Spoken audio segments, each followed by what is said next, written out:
So we're up to chapters 4 and 5, which together add up to about as much as the other chapters. So to get started, you need some specific information to help you decide what sort of data to collect and what sort of data is relevant. So you want nice, easy things that are easy to detect, like IP addresses and times. You have various reports from people complaining about things that are perhaps connected to the incident you're investigating and perhaps irrelevant, and you have to do some quick analysis of them to check out and see what's to decide whether they're relevant. If you're doing a huge case like Mandia does, where it will be multinational companies, then you have a big issue with time zones. And they switch to just keeping everything UTC all the time because, as you may know, daylight savings time is an unbelievable mess. There are countries that aren't even on full hours, they're on half hours. There's a country someplace that's 45 minutes off. It's enough to make you cry. So UTC is one answer. And here's the first chapter is just a few checklists of things to think about. So you should have a documentation system. You have to make your own and use your own because no part of the network can be trusted. If you use emails or a file share on their network, then it's very likely that the bad guy will go in there and see what you're doing. This is what Kevin Mitnick did to make monkeys out of the FBI for 2 years. When he was 17, he was the FBI's #1 most wanted, and the FBI was tracking him, and he was tapping all their phones and totally finding out everything they did so he could keep them on the run for about 2 years chasing him.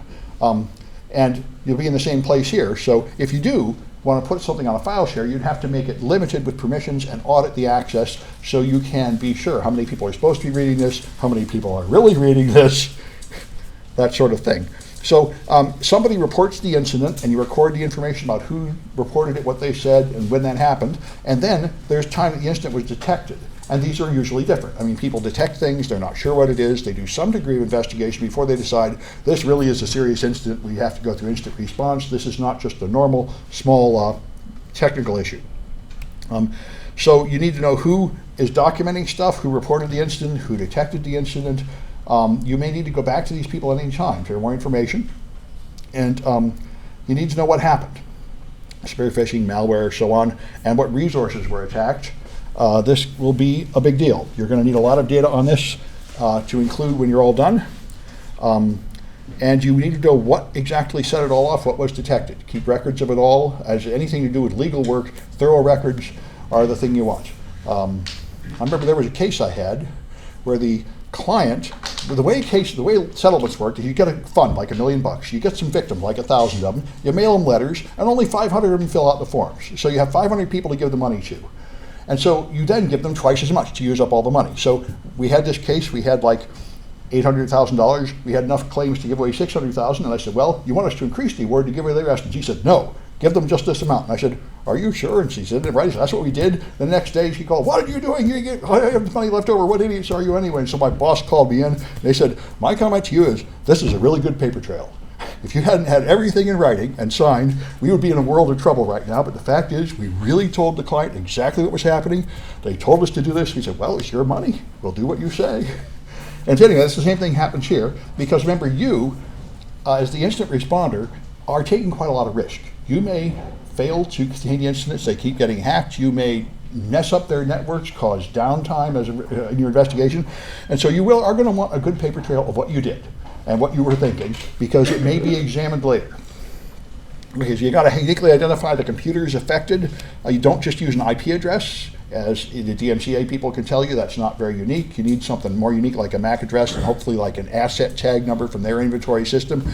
You need to know who's been accessing those systems because people, their own IT staff has probably been attempting to analyze and fix the problem, so they have probably been changing things on the systems of interest, and you are going to have trouble telling what the IT staff did from what the bad guy did. But that's the nature of things. You can't expect them to not touch it because it's going to be handed off to the professionals. They're going to make some attempt to go in there. And then you may want to know who knows things and how secret it's going to be. The issue here is whether the data is so sensitive that not everyone in the company is even supposed to know about it, or even worse, whether they are afraid that people in the company will do the wrong thing or say the wrong thing to the press, that sort of thing. Anyway, so you may have your original detection will come through some process, either automated or manual, and you'll want to know where that came from, and then decide whether it is accurate. And a lot more about that's coming up later.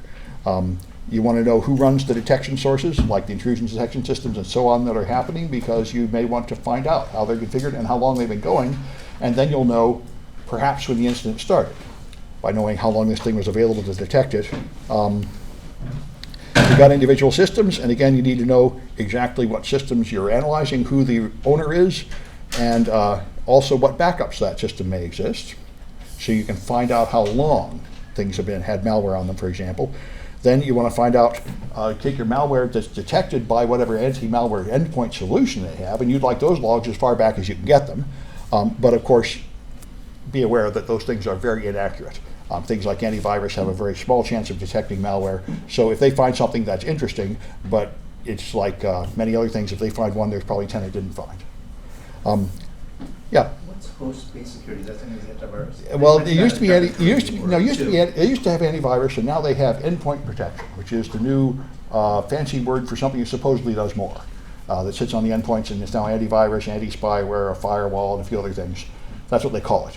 So anyway, all right. So like I say, again, the administrator may be using that machine and changing things, so you have to know what the administrator did to decide what the administrator didn't do, and apparently the attacker did.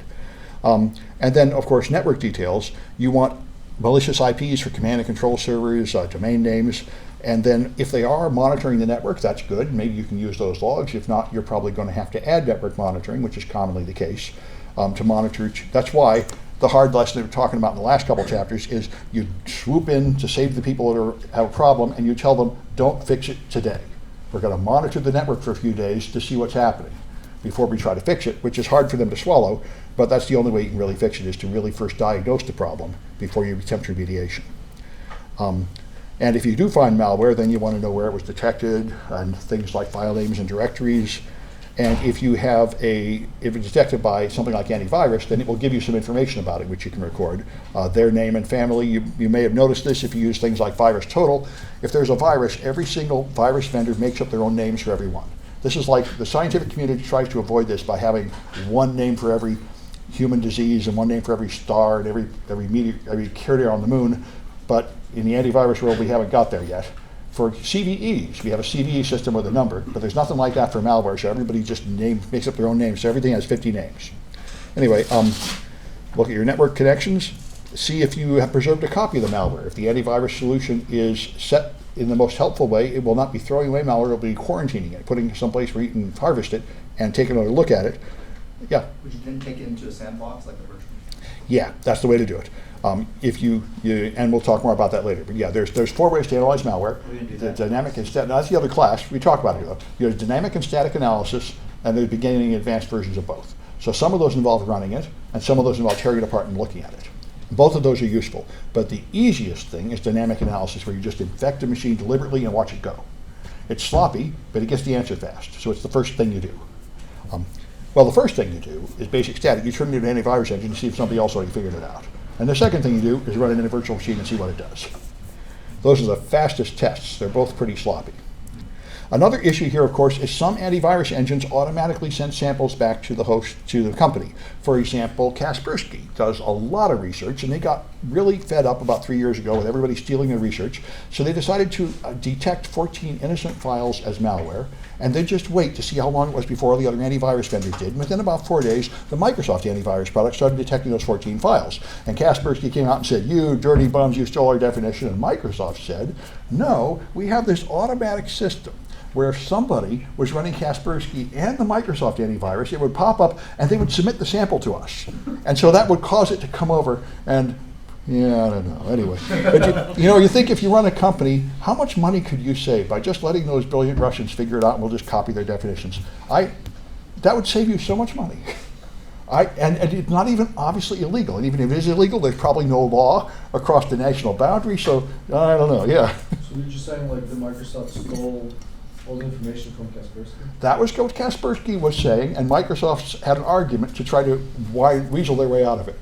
But the trap Kaspersky set was pretty clear that these 14 files are not viruses, and if you think they're viruses, where would you possibly get an idea like that except from us? It was a pretty good trap. There was a celebrity that did this. She found out which one of her friends was handing out baby pictures, so she handed different baby pictures to each friend and waited to see which one hit the newspaper. They call this a barium meal. This is what you do in espionage. When you think you have a leak, you tell fake secrets to the people you're suspicious of and see which secret leaks. Wait, so the baby thing again? Yeah, she wanted to know which one of her friends was selling her personal stuff to tabloid newspapers. So she sent different baby pictures to each friend and waited to see which one would hit the press. This is a famous espionage trick. This is how you detect leaks. Anyway, so you'll have case notes. You'll be keeping track of what you do. Be aware your case notes may be discoverable. So don't put unprofessional, foolish things in them. I had this problem when I was first working in my escrow agency. I was writing silly things like jokes in the notes, and then they were grabbing them, taking them to court, and they yelled at me, be more professional in your notes. I said, well, I didn't know anybody was going to look at that. Anyway, so you make a timeline and then sort things. So you're going to have a list of all the things you did. We found something in the file system in the prefetch folder here. We found an infected email, opened a suspicious email, opened the prior day, and on you go. So all your events are here, and they can be sorted in a timeline, so when a new event comes in, you can compare it to what's there and decide whether it appears to be part of the event or not. Your priorities. Typical priorities people will tell you is they want to know who broke in, what they got, when it happened, and are they still in there. Those are common things management would like.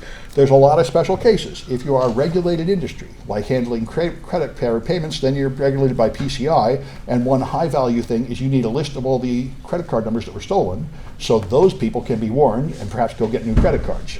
And you will have to check with your legal counsel. If you're planning to take anything to court for things like copyright infringement or larceny, then your legal counsel will be telling you what the things they need are. Usually, if you want to convict somebody of something, there are certain specific things you must prove they did, and that'll be an issue. Yeah. Larceny is some form of fraud, some more to getting money out of people. I don't remember exactly what makes it different than the other forms of tricking people into giving you money. Somebody here might know. I think it's the amount. What is it? The amount. It's the amount? Oh, so fraud up to a certain amount, and larceny after that amount or something? Oh, okay. Petty larceny, yeah. I don't know. Anyway, so it'd be good to look up.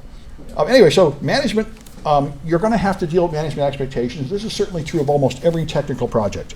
If you ask management, they will typically tell you things like, well, I want the server up 100% of the time. What else?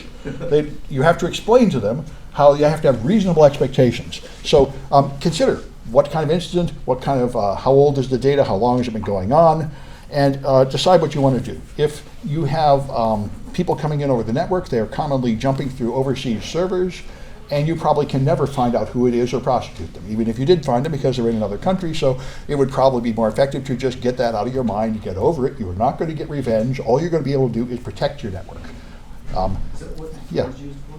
What's that? Is that what Tor is used for too? Yeah, Tor is also useful. Yeah, if you go through Tor, you could be right next door, but you'd appear to be coming from Germany and Asia and everywhere. And therefore, it's essentially impossible to locate you unless you're the NSA. None of the rest of us have any reasonable way to get through Tor. Yeah.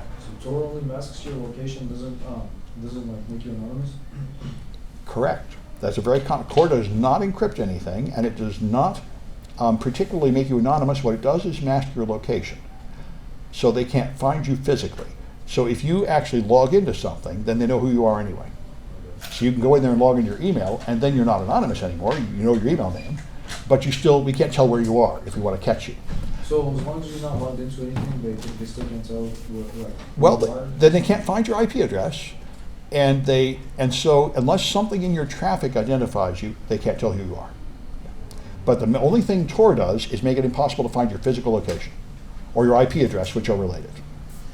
Didn't you say Yeah. that it's run by the FBI? Tor is funded by the CIA.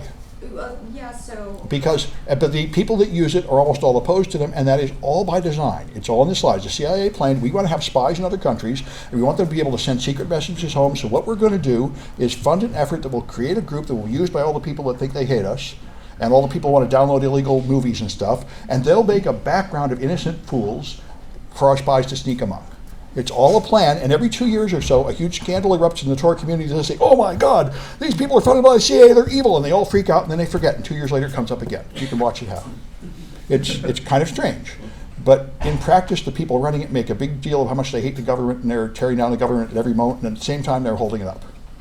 This is often the case. But then, how would you really depend on the fact that you were secure? Like, That's a very interesting question, and after the latest revelations, it has become quite clear the NSA does run most of the servers, and they can de-anonymize it when they need to, but it's expensive. So You don't want to try, if your threat model is to hide from the NSA, in the first place, God have mercy on you. In the second place, Tor is not going to save you. I also think there is nothing you can buy on earth that's going to save you, but Tor in particular is not going to save you. Anyway, the rest, I hope you're not trying to hide from the NSA. Because they have the smartest people on earth and all the resources in the world to find people, and they're pretty good at it. Anyway, so somebody, for example, here's a case, somebody ran an automated vulnerability scan. They could find it in the logs. Then they done a management interface for a web content platform like WordPress, put on some files and started selling illegal files on the company server, which happens, it's a fairly common thing. And the management wanted to find and prosecute this guy, but you had to lower their expectations saying, look, this is actually almost 100% automated. There are just bots doing this, and we're probably never going to be able to figure out who did it because they've just put an attack kit on some infected server and it's attacking you. So realistically, you should forget about catching the attacker and just say, let's patch the bone, fix the problem so it doesn't happen to you anymore, and that's all you can do. So I got a few iClicker questions. Come grab one if you need one.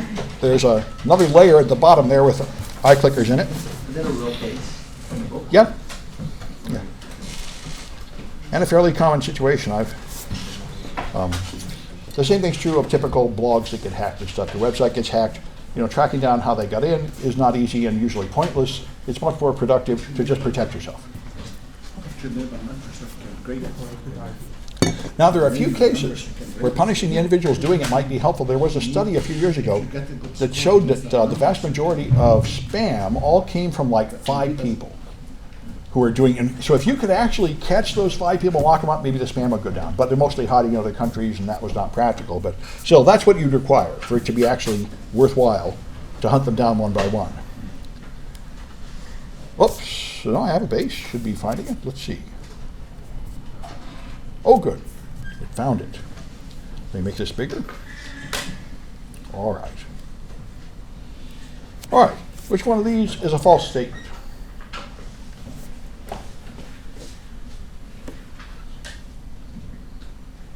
Can you see that?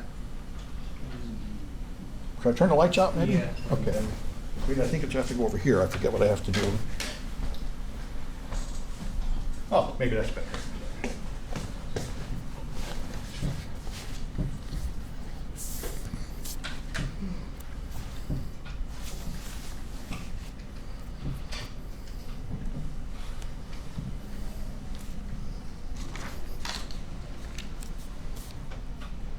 All right, I'll quit at 50.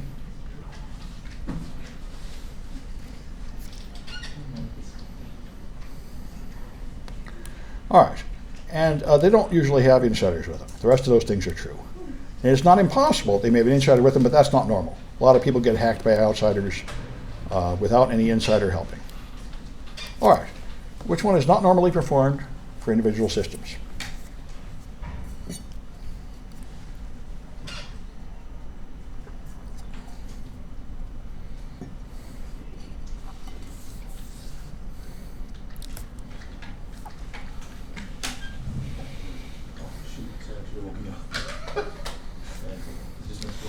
I guess I can quit at 30. Well, we'll go 35 and see if there's more coming.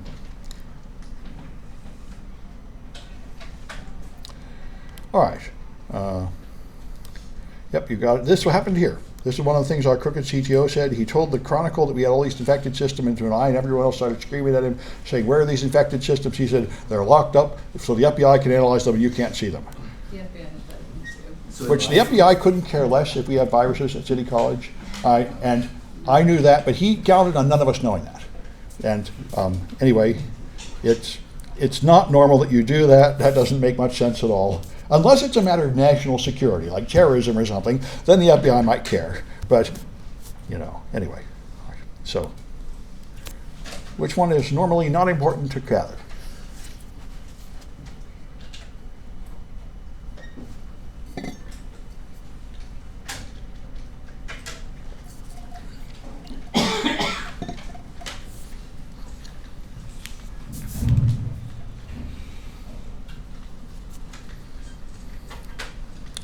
All right, I guess I can quit at 30.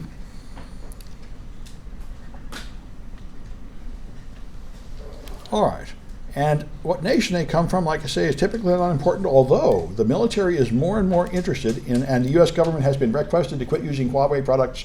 The issue is hardware Trojans. Could they have poisoned the hardware? And the answer is that is technically possible, and there are a few cases where we know it has happened, and more people are getting more and more nervous about things like building everything out of chips made in China. But the fact is, there's no reasonable way to avoid it.